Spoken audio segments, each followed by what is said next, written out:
તો અમદાવાદથી હાલ મહત્વના સમાચાર સામે આવ્યા છે। અમદાવાદ થલતેજમાં યુવકનો અપહરણનો કિસ્સો સામે આવ્યો છે। તો અમદાવાદના થલતેજનો આ બનાવ સામે આવ્યો છે, જ્યાં થલતેજના યુવકનું અપહરણ કરવામાં આવ્યું હતું। અમદાવાદથી આ વિગતો સામે આવે છે। તો થલતેજમાંથી યુવકનું અપહરણ કરવામાં આવ્યું હતું। વસ્ત્રાલમાં રહેતા 26 વર્ષીય યુવાનનું અપહરણ કરવામાં આવ્યું હતું। મિત પટેલ નામના યુવાનનું અપહરણ કરાયું હતું। બાગવાન પાર્ટી પ્લોટ પાસેથી મિત પટેલનું અપહરણ કરવામાં આવ્યું હતું। અપહરણ કરનારાઓ કાર લઈને આવ્યા હતા અને મિત પટેલનું અપહરણ કર્યું હતું। મિત પટેલના મિત્ર અપૂર્વ મણિયારે પોલીસમાં ફરિયાદ નોંધાવી હતી। પોલીસ સ્ટેશનમાં મિતના મિત્રએ આ ઘટના અંગે ફરિયાદ નોંધાવી હતી। બોડકદેવ પોલીસે ઘટના સ્થળે પહોંચીને તપાસ હાથ ધરી હતી। ત્યારે આસપાસના સીસીટીવી કેમેરાના ફૂટેજ પણ પોલીસ દ્વારા તપાસવામાં આવ્યા હતા। બોડકદેવ પોલીસની ટીમે અપહરણની ફરિયાદ નોંધી હતી।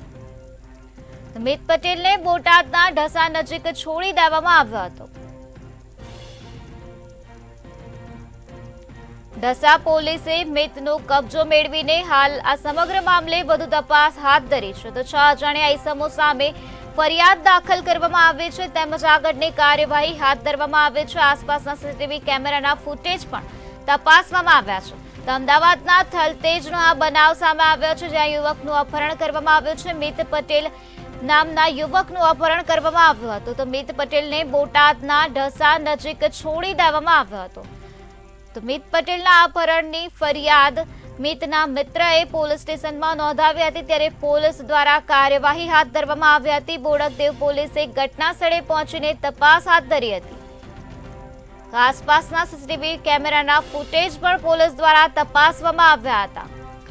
તો બોડકદેવ પોલીસની ટીમે અપહરણની ફરિયાદ નોંધીને કાર્યવાહી હાથ ધરી હતી। હાલ 6 અજાણ્યા ઇસમો વિરુદ્ધ ફરિયાદ દાખલ કરવામાં આવી છે અને આ 6 વ્યક્તિની કાર્યવાહી હાથ ધરવામાં આવી છે। અમદાવાદના થલતેજમાંથી યુવકનું અપહરણ કરવામાં આવ્યું હતું। કારમાં આવેલા વ્યક્તિઓએ યુવકનું અપહરણ કર્યું હતું। વસ્ત્રાલમાં રહેતા 26 વર્ષીય યુવાનનું અપહરણ કરવામાં આવ્યું હતું। તો મિત પટેલ નામના યુવાનનું અપહરણ કરાયું હોવાના સમાચાર સામે આવ્યા છે। બાગબાન પાર્ટી પ્લોટ પાસેથી મિત પટેલનું અપહરણ કરવામાં આવ્યું હતું। તો અપહરણ કરનારાઓએ કાર લઈને આવ્યા હતા અને મિત પટેલનું અપહરણ કર્યું હતું।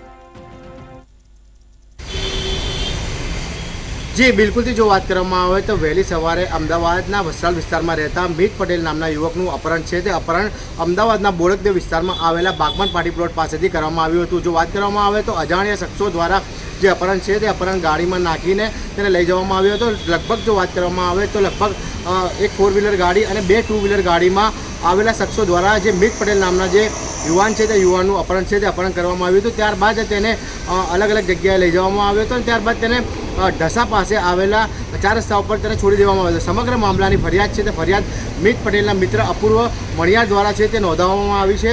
અત્યારે હાલ બોડકદેવ પોલીસે અપહરણની ફરિયાદ છે તે ફરિયાદ નોંધી છે, પરંતુ હાલમાં જે વાત કરવામાં આવે તો જે મિત પટેલ છે તે મિત પટેલને ઢસા પોલીસ સ્ટેશન ખાતે લઈ જવામાં આવે છે। અપહરણકારોએ દ્વારા તેને ઢસા ખાતે છોડી મૂકવામાં આવ્યો હતો, પરંતુ અત્યારે હાલ જે બોટાદ પોલીસ છે તે બોટાદ પોલીસ પણ તપાસ કરી રહી છે। સાથે સાથે જો વાત કરવામાં આવે તો મોડી સાંજ સુધી મિત પટેલ છે જેનું અપહરણ થયું હતું તેને અમદાવાદ બોડકદેવ ખાતે લાવવામાં આવશે અને ત્યારબાદ તેની પૂછપરછ છે તે પણ કરવામાં આવશે। શા કારણોથી મિત પટેલ છે તેનું અપહરણ કરવામાં આવ્યું હતું, ત્યારબાદ તેને ઢસા પાસે કેમ છોડી દેવામાં આવ્યો તેને લઈને પણ ક્યાંક ને ક્યાંક એક સવાલ છે તે ઊભા થઈ રહ્યા છે। પરંતુ હાલમાં તો બોડકદેવ પોલીસ દ્વારા અપહરણની ફરિયાદ છે તે અપહરણની ફરિયાદ દાખલ કરવામાં આવી છે, પરંતુ અપહરણકારો દ્વારા જે મિત પટેલ છે મિત પટેલને છોડી દેવામાં આવે છે। એટલે કે હવે જોવાનું એ રહ્યું કે પૈસાની લેતી દેતી છે કે કોઈ અલગ એંગલ છે, તેને લઈને પણ હાલમાં પોલીસ છે તે પોલીસ તપાસ કરી રહી છે। જી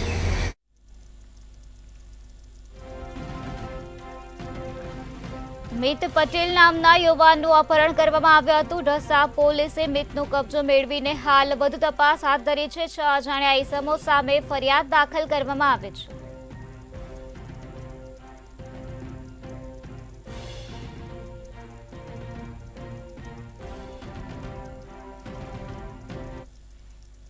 અમદાવાદ કેફેમાંથી બહાર નીકળ્યો ત્યારે બાગબાન સર્કલ ઉપર સ્કોડા આવી અને મને અંદર બેહાડી કિડનેપ કરી નાખ્યો અને પછી મને લઈ ગઈ, મને માર્યો અને લેતી દેતીનો કેસ કહેતા હતા, પણ મારે એવું કંઈ હતું નહીં। પછી મને અહીંયા પાછળ આવ્યા અને અહીંયા ઢસા ચેકપોસ્ટ છે ત્યાં આગળ પોલીસને ચેકપોસ્ટ ચાલુ હતી ચેકિંગ, એટલે મને ઉતારીને તરત યુ-ટર્ન લઈને એ થયું, એટલે હું આવ્યો સીધો ઢસા પોલીસ સ્ટેશનમાં અને મેં કમ્પ્લેન કરી. કરવામાં આવેલ છે.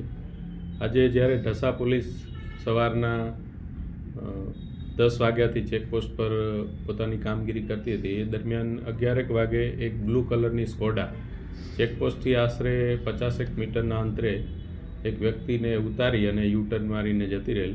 વ્યક્તિ અમારી પાસે આવતા પૂછપરછ દરમિયાન એવું જાણવા મળ્યું છે કે આ વ્યક્તિ મિત પ્રકાશભાઈ પટેલ નામના વ્યક્તિનું અમદાવાદથી આજરોજ સવારના જ અપહરણ થયું હતું અને એને અપહરણ કરી અને અજાણી 4 વ્યક્તિઓ આ બ્લુ કલરની સ્કોડામાં અમદાવાદથી લઈને નીકળી ગઈ.